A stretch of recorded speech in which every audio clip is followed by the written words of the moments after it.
Hello and welcome back. This is your English educator Praveen Pratap and you all most welcome on the platform of Study City. तो आज की class में हम लोग सीखेंगे since और फोर का प्रयोग।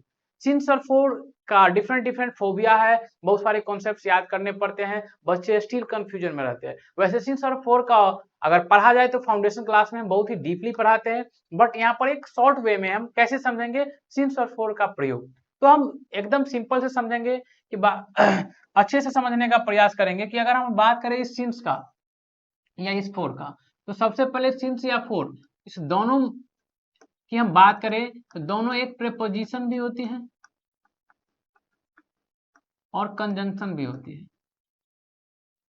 अभी प्रीपोजिशन ही समझिए क्या होती है, प्रीपोजिशन होती है, सिंस कंजंक्शन की भी काम करती है।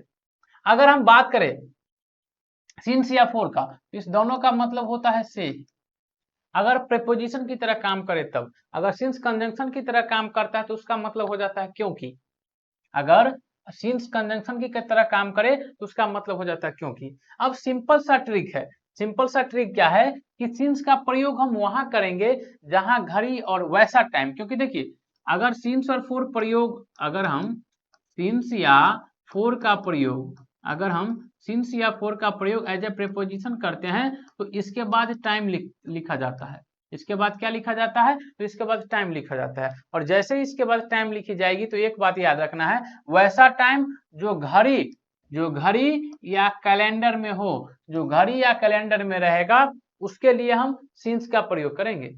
वैसा टाइम जो घड़ी या कैलेंडर में रहेगा उसके लिए हम सिंस का प्रयोग करेंगे, और वैसा टाइम जो घड़ी में और कैलेंडर में नहीं हो उसके लिए हम फोर का प्रयोग करेंगे। अब क्वेश्चन से आते हैं और समझने का हम प्रयास करेंगे। क्वेश्चन में आते हैं, पहला लिखा है क्वेश्चन मार्च। अब एक बात बताइए, मार्च कैलेंडर में लिखा रहता है कि नहीं? तो आप बोलेंगे हाँ सर बिल्कुल लिखा रहता है, जनवरी फरवरी मार्च बिल्कुल लिखा रहता है। तो अगर लिखा रहेगा तो इससे पहले हम प्रयोग करेंगे सिंस। पता है कितना आसान है, इतनी खतरनाक कॉन्सेप्ट अगर आपको कोई बता दे तो आप हमको कहिएगा नहीं, ये सब रिसर्च करने के बाद आती है भाई।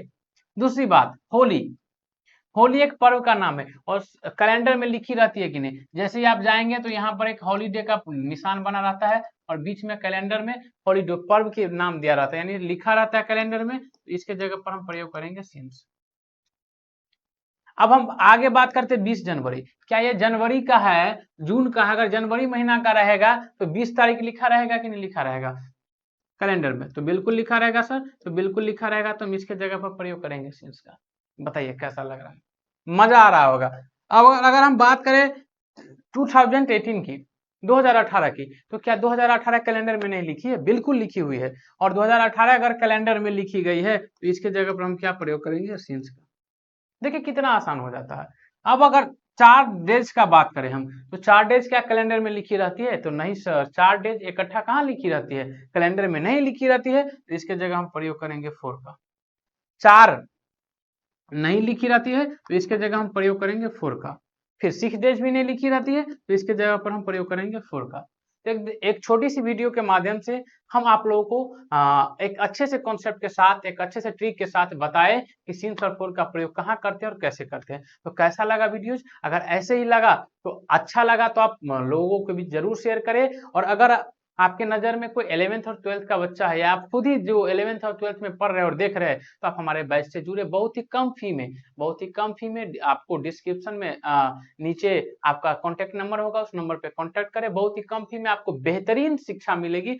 इंग्लिश से आपको डरने की जरूरत नहीं है, इंग्लिश से खेलने की जरूरत है। एक बार हमारे बैच से जुड़े, या नहीं तो जो भी हमारे एलुमनी है, एलुमनी मतलब जो भी हमारे पूर्व के छात्र हैं उनसे पूछे, या जो अभी रनिंग बैच में 12th के बैच में पढ़ रहे हैं उनसे पूछकर सलाह लेकर ही हमारे बैच में जुड़े। आपको बेहतरीन अनुभव होगा, आप कहीं भी पढ़ रहे होंगे अच्छे से अनुभव मिलेगा, डिफरेंस मिलेगा।